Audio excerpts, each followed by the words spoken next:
Welcome to Suman TV. చాలా మంది మామూలుగా ఇంట్లో ఉండే గృహిణులు మొదలుకొని లేదు బయట పనిచేసే వాళ్ళు ఒక్కసారిగా ఫ్రోజన్ షోల్డర్ పెయిన్ వచ్చింది అని చెప్తూ ఉంటారు. దీనికి కూడా అంటే దీర్ఘకాలిక పరిష్కారాలు ఆలోచించుకుంటూ ఏదో బాంబు రాసుకుని ఇంట్లో సరిపెట్టుకుంటారు. అది బాగా ఎక్కువ అయిపోయిన తర్వాత ఒక్కసారిగా ఆపరేషన్ చేయాలి, షోల్డర్ ఆపరేషన్ అంటారు. ఇంకా ఉలిక్కి పడతారు. బికాస్ ఆపరేషన్ ఎవ్వరికీ ఇష్టం ఉండదు. మరి పెయిన్ ఎందుకు వస్తుంది, దాన్ని ఎలా అసలు కంప్లీట్గా తొలగించాలి, అది పర్మనెంట్గా తొలగించవచ్చా? మనతో పాటు Epione pain clinic founder and director, pain management one of the pioneers అని చెప్పాలి, డాక్టర్ సుధీర్ ధారా గారు ఉన్నారు. Thank you sir for joining us. Sir, మీకు ఎప్పుడైనా షోల్డర్ పెయిన్ వచ్చిందా? నాకు ఇప్పుడు ఉంది. ఇప్పుడుందా? మీకు ఎందుకు వస్తుంది సార్? అంటే నేను 40, ఇప్పుడు నాకు 53, 42 ఇయర్స్లో ఇప్పుడు టెన్నిస్ స్టార్ట్ చేశాను. ఓహో, లేట్ ఏజ్లో. అందరు సీరియస్గా వినాలి ఇప్పుడు, ఎందుకంటే లేట్ ఏజ్లో స్పోర్ట్స్ స్టార్ట్ చేయడం వెరీ వెరీ డేంజరస్. చేయొచ్చు, దానికి ఒక పద్ధతి ఉంటుంది.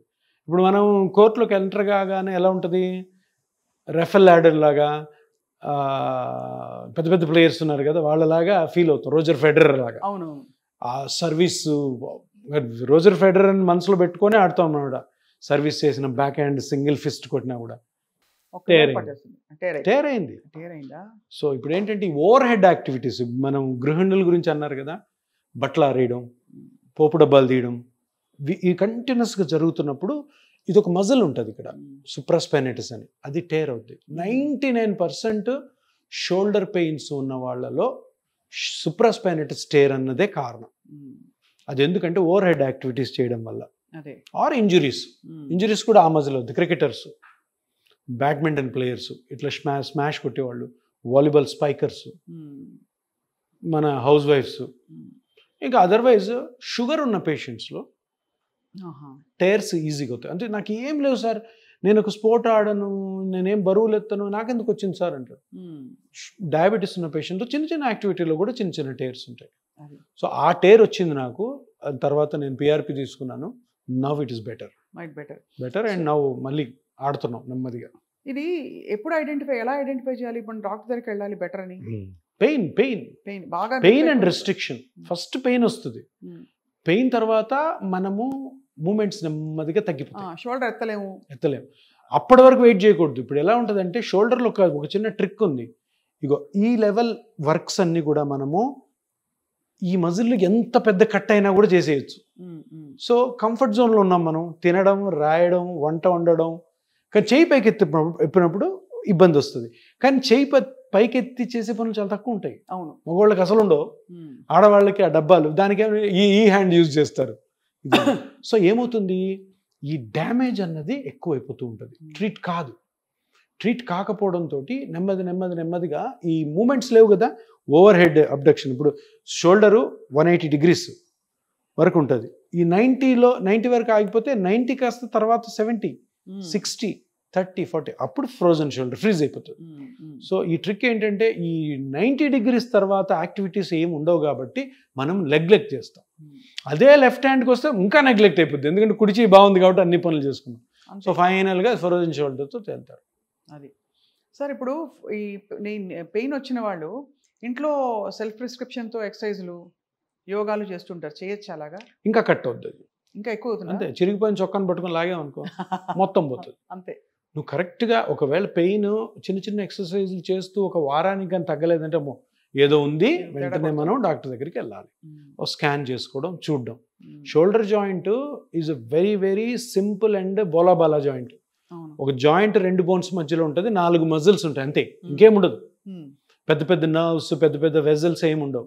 సో కారణం అంతా కూడా ఈ జాయింట్ ప్లస్ 4 musclesలోనే ఉంటుంది. దాంట్లో 99% సుప్రాస్పైనైటిస్ అనే మజిల్ టేర్ ఉంటుంది, ఆర్ కట్ ఉంటుంది.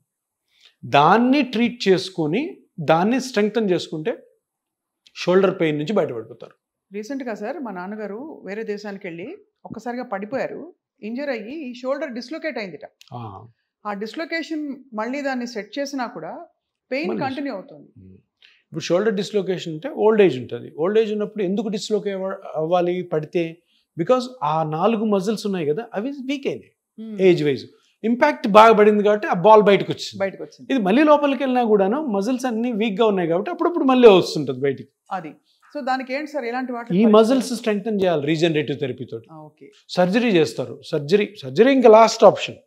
సర్జికల్ కాకుండా ఇప్పుడు మేమేం చేస్తాము ఈ కేసులో, మీ ఫాదర్ గారి కేసులో, ఆ 4 మజిల్స్లో ఏ మజిల్ వీక్గా ఉండడం వల్ల షోల్డర్ పాప్అవుట్ అవుతుంది. సో మేజర్ మజిల్స్ ఉంటాయి 1-2, అది కనుక్కొని దాన్ని స్ట్రెంగ్తన్ చేయాలి. దాంట్లో ఏదో ఒక చిన్న టేరో లేదంటే డ్యామేజో ఉంటుంది. ఆ డ్యామేజింగ్ అని కరెక్ట్ చేసి స్ట్రెంగ్తన్ చేసామనుకో మళ్ళీ డిస్లొకేట్ అవ్వడం తగ్గిపోతుంది. ఇప్పుడు మీ దగ్గరకు వచ్చేవాడు సార్ షోల్డర్ పెయిన్తో టిపికలీ అంటే ఎలాంటి కండిషన్స్లో వస్తున్నారు? ఎక్కువ మంది డయాబెటిక్ పేషెంట్స్ ఉంటారు, వాళ్ళు వస్తారు. ఇంకొకటి హౌస్ వైఫ్స్, థర్డ్ వచ్చి స్పోర్ట్స్ పర్సన్, ఫోర్త్ డయాబెటీస్తో కాంబినేషన్లో ఉన్న వీళ్ళందరూ. అది సో వీళ్ళందరూ కూడా నేను చెప్పినట్టు ఇంతకుముందు 99% సుప్రాస్పానైటిస్ స్టేర్ ఉంటుంది. ఆ టెండాను ఎప్పుడైతే బోన్ దగ్గర వచ్చి అతుక్కుంటుంటుందో ఆ అతుక్కున్న దగ్గర కట్స్ అవుతుంది అనమాట. ఆ మజిల్ పని ఏంటి? చేయి పైకెత్తడం. సో ఈ పైకెత్తడం ఇబ్బందిగా ఉంటుంది వాళ్ళకి. అది నెమ్మదిగా ఫ్రీజ్ అయిపోతుంది. అదే. సో ఇప్పుడు ఏం చేయాలి మనం? ఆ టెండాను ఎక్కడైతే క్రాక్ అయిందో కనుక్కొని దాన్ని మెజర్ చేసి దానికి ఈ plasma therapy are PRP therapy చేయాలి. చేసిన తర్వాత అది హీల్ అవుతుంది. హీల్ అయిన తర్వాత స్ట్రెంగ్తన్ చేయాలి దాన్ని. ఇవన్నీ ఇది ఒక పెద్ద ప్యాటర్న్. అందరూ ఏమనుకుంటుంటే ఆ పిఆర్పి తీసి టకామని అక్కడ ఇంజెక్ట్ చేస్తే అంత సెట్ అవుతుంది. ఏం కాదు. కరెక్ట్ డాక్టర్ కరెక్ట్గా ఐడెంటిఫై చేయాలా, కరెక్ట్గా ఐడెంటిఫై కరెక్ట్ ఫాలోఅప్ ఉండాలి. అది ఫాలోఅప్ ఉండాలి. మనం చెప్పిన డిసిప్లిన్ యాక్టివిటీ మొత్తం కూడాను పేషెంట్ చేయాలి. చేయకుండా ఏ పిఆర్పి థెరపీ కూడా సక్సెస్ కాదు. ఇప్పుడు చాలామంది మనం వింటుంటాం, పిఆర్పి పని చేయదు, నేను తీసుకున్నానండి. తీసుకునే విధానం బట్టి ఉంటుంది. అవును, అన్ని ఫాలో అవ్వాలి కదా. అన్ని ఫాలో అవ్వాలి. కరెక్ట్గా తెలిసిన డాక్టర్ దగ్గర చేసుకొని ఆ ఫాలోఅప్ చేస్తున్న హాస్పిటల్లోనే మీరు చేసుకుంటే 95% సక్సెస్ రేట్ ఉంటుంది. షోల్డర్ మీరు చెప్పినట్టు చాలా అమాయకమైన పాపం, మనకి స్పైన్ మోస్ట్ కాంప్లికేటెడ్. స్పైన్ చాలా కాంప్లికేటెడ్. అవును, షోల్డర్ కొంతవరకు అంటే ఇన్నోసెంట్, చాలా ఇన్నోసెంట్ అన్న వర్డ్ ఎందుకు యూజ్ అంటే ఈజీ టు ట్రీట్. అంతే కదా సార్, కాంప్లికేట్ కాదు and very easy to treat. దానికి పెద్ద పెద్ద సర్జరీస్కి వెళ్ళకూడదని. ఎందుకంటే నీకు స్కాన్ చేస్తే 2 నిమిషాలు అర్థమైపోతుంది, ఈ మజిల్ వల్ల ప్రాబ్లం వచ్చింది, ఆ మజిల్ రీజనరేట్ చేయి. లేదు కాని పక్షంలో తర్వాత సర్జరీ. అంతేగాని ఎంత ఈజీ అంటే నీ జాయింట్ కూడా అంతే ఈజీ. కాకపోతే నీ జాయింట్లో ఉన్న ప్రాబ్లం ఏంటంటే నీ జాయింట్ మీద వెయిట్ పడుతుంది, షోల్డర్ మీద వెయిటే లేదు. అవును, దాన్ని ఐసోలేటెడ్గా ట్రీట్ చేసుకో. చిన్న ఇప్పుడు ఎంత 2 kgs వెయిట్ ఉంటుంది దీని మీద, అంతే. దాని స్ట్రక్చర్స్తోనే నీ జాయింట్ ఏంటి మన బాడీ అంతా దాని మీద పడుతుంది. సో దాన్ని ట్యాకిల్ చేయడం కొంచెం కష్టం. షోల్డర్ చాలా ఈజీ. రీజనరేటివ్ థెరపీతో, ప్లాస్మా థెరపీతో షోల్డర్ పెయిన్ని ఇమీడియట్గా తగ్గించవచ్చు. మెయింటైన్ చేసుకుంటూ ఉంటే హ్యాపీగా ఉండొచ్చు. Right sir. షోల్డర్ పెయిన్ ఉన్న వాళ్ళు మరి ఎంతమంది చూస్తున్నారో తెలియదు. అఫ్ కోర్స్ ఫస్ట్ బాంబులో అవి రాసుకోవడం, కాపడాలు పెట్టుకోవడం అన్నీ అయిపోయాక తప్పనిసరి పరిస్థితుల్లో అఫ్ కోర్స్ మీ దగ్గరికి రావాలి. Epione pain clinic founder and director Sudheer Dhara garu అందుబాటులో ఉంటారు ఎప్పటికీ. మీ టీం కూడా ఉన్నారు కాబట్టి ఇక్కడే టెస్ట్ అని ఏం చేస్తారు కదా, అన్ని ఇక్కడే జరిగిపోతాయి. టెస్ట్ చేసి మీరే బెస్ట్ అడ్వైస్ ఇస్తారు. అఫ్ కోర్స్ ఇక్కడ చాయిస్ కూడా అవసరం లేదు మనకి, సర్జరీ నాన్ సర్జరీ అని అంతవరకు వెళ్ళాల్సిన పని లేదంటున్నారు. చాయిస్తోనే వస్తారు మన దగ్గరికి పేషెంట్స్. ఇది కావాలి సార్ నా దగ్గర. అది ఏదైనా నొప్పిని తొలగిస్తారు సార్. మీరు అలా తొలగిస్తూ ఇంకా హెల్దీ హైదరాబాద్కి మీరు చాలా కృషి చేస్తున్నారు. Thank you so much for all your work and for all your information today sir. Thank you. నమస్కారం.